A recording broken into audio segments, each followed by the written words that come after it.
speaking of the U.S. women's national team, the history, the legacy, Julie Foudy, you wrote a book, you co-wrote a book, you helped write a book. You were in the room. I wrote the foreword, you guys. Let's be clear. Come on. You were in the room when they wrote the book. You were there. You were involved somehow. And that's it's all my book. Yes.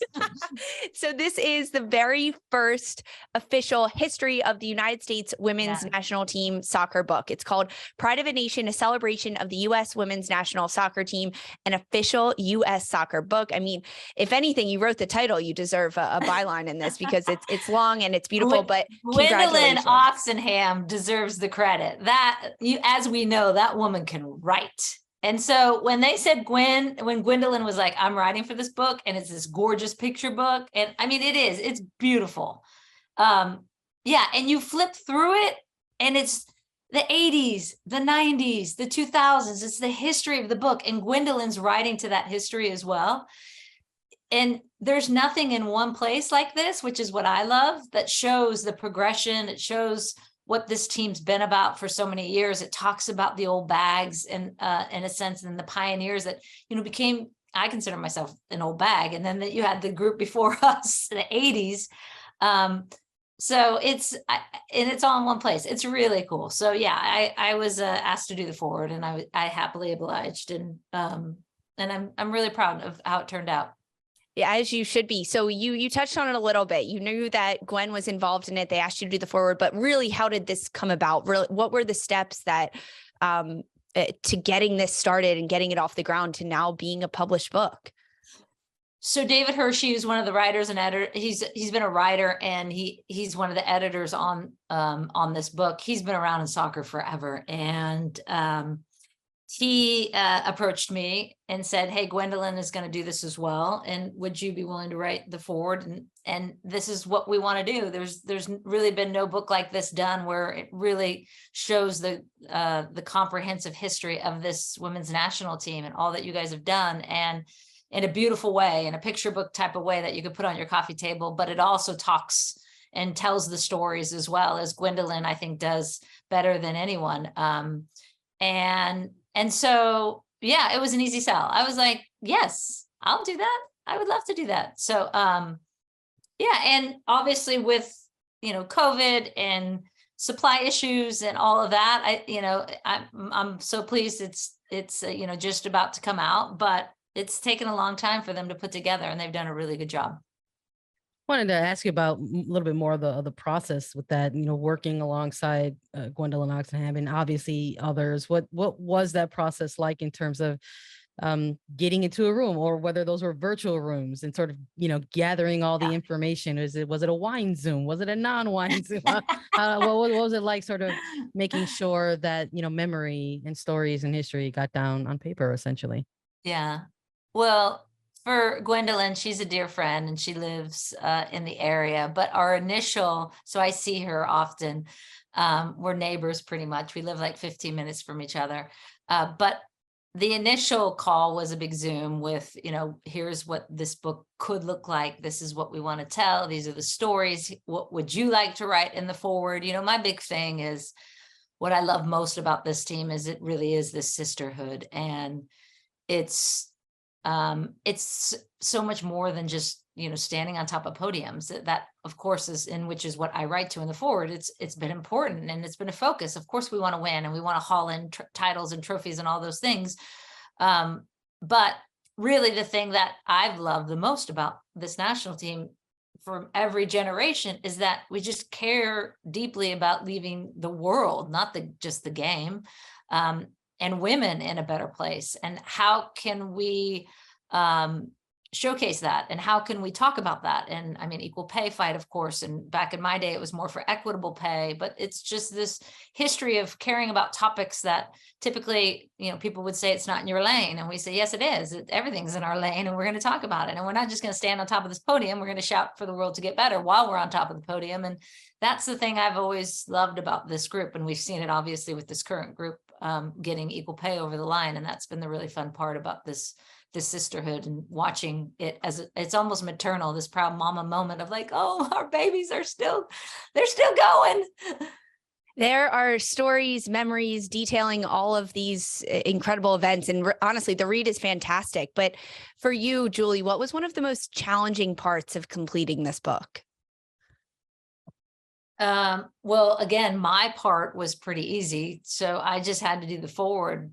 I think the challenging thing was, the burden Gwendolyn had to carry in terms of how much she had to dig into, I mean, there's stories about the historical context of our pregame cheer, which I didn't even know, right? Like every time, everyone probably knows who's a diehard US women's national team fan, we do USA, USA, USA, in the huddle. And the USA, I had thought came from the fact that when we were in China or we were in Europe in the 90s, early 90s, whenever anyone asked, where we were from, and we would say USA, they would respond, "Oh, USA." And we just thought that was so funny. We were like, what the heck? Well, it actually comes from Italy. The very first trip the team in the mid 80s took, first national team, and they were chanting in the stadium in Italy, USA, USA, and they made that into the cheer. And so it goes back even, predating our 90s group. So it's that kind of stuff that you had to kind of cull out of people and talk to so many different generations, which is what I also like, because you hear from Emily Pickering, who's on that 80s team, and you hear from Karen Jennings Gabera, and so April Heinrichs. It's like this, Michelle Akers. It's just this really layered history of this team. Within the challenges is maybe that also on the other side of the coin, maybe one of the more rewarding parts of being a part of this book and this project, like sort of unlocking those types of stories, exactly. Or is that one of the, or are there totally other rewarding parts for you? Yeah. And having it all in one place. I mean, you hear the stories and you've read them maybe in articles, but they've always, it's like, oh my gosh, I didn't know that. I mean, I had my parents over the other day and they were like, oh my God, I didn't know half this stuff, right? I'm like, I know, I'm the same way. That's what I say when I'm reading it. So it really is unlocking it in a beautiful way in one place. And it's not just a read, it's visual. It's so visual, which I like as well. Cause I like my coloring. Oh yeah, the visual aspects of it. I mean, yes, the never before heard stories, or like the unlocking of the USA chant and where that came from, the origin of that. But the pictures, 250 full color pictures.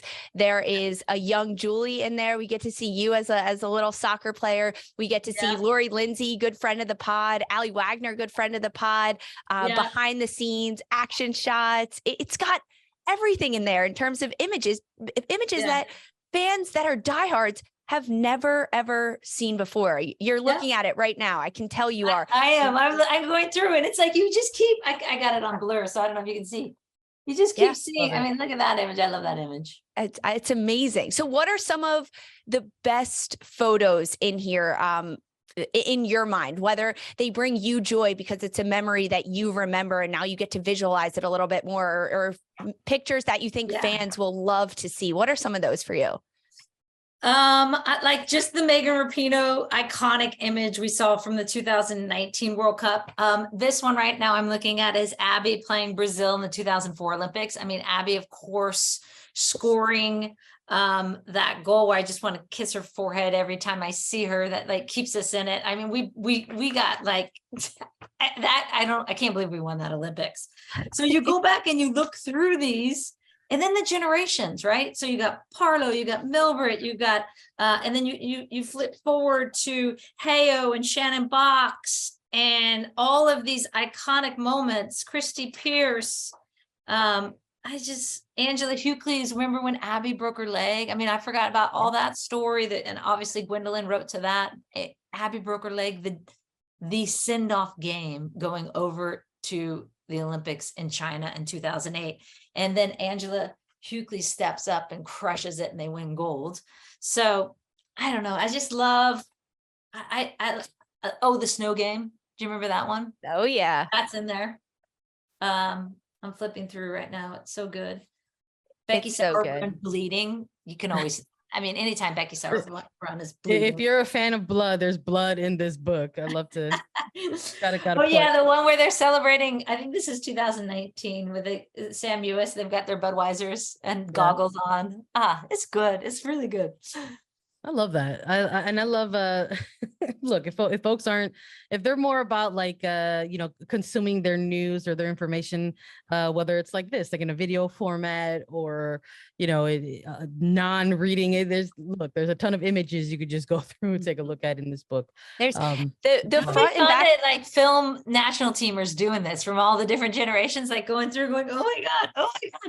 I mean, the front and back covers are little kid soccer pictures of iconic women's national team players. And when I first got the book, one of the first things I did was look through and see if I could identify all of them, because they're like little tykes. I'm like, who is this? Julie, I recognized you. Don't worry. But it's one of the, a Green Machine jersey. Like it's just so many different images and types of images, from the little kid pictures to the action shots to behind the scenes. It's a fantastic book.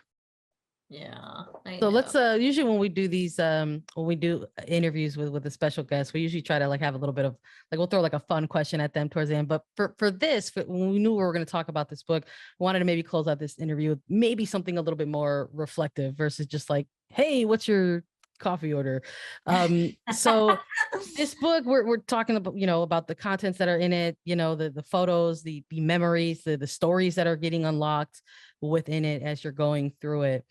So as someone who has been around and has seen so much, what do you want to see for that next book that comes out a generation from now?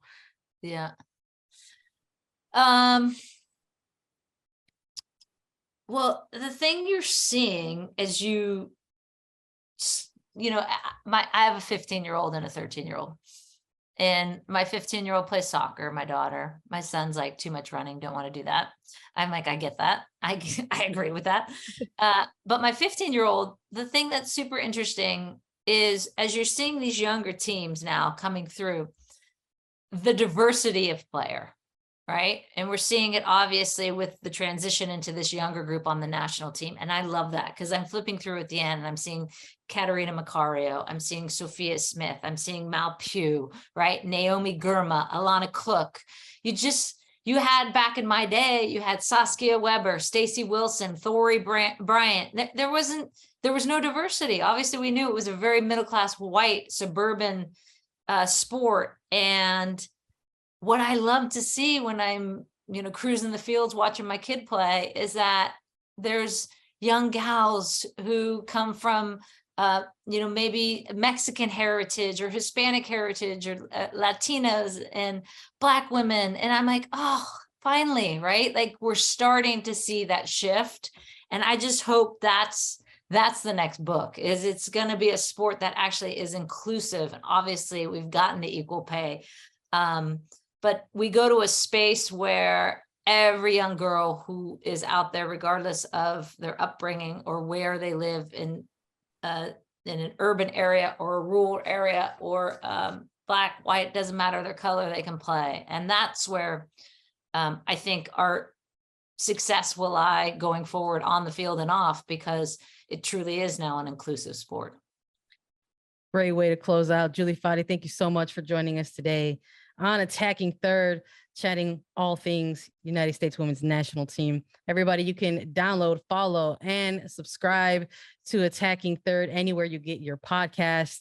Julie Foudy, let us know where everybody can get the book if they want to purchase this historical document. I believe it is on Amazon. You can get every book on Amazon. I probably should know what that link is, but I do not know. But yeah, it's on Amazon. You can grab it, get it now.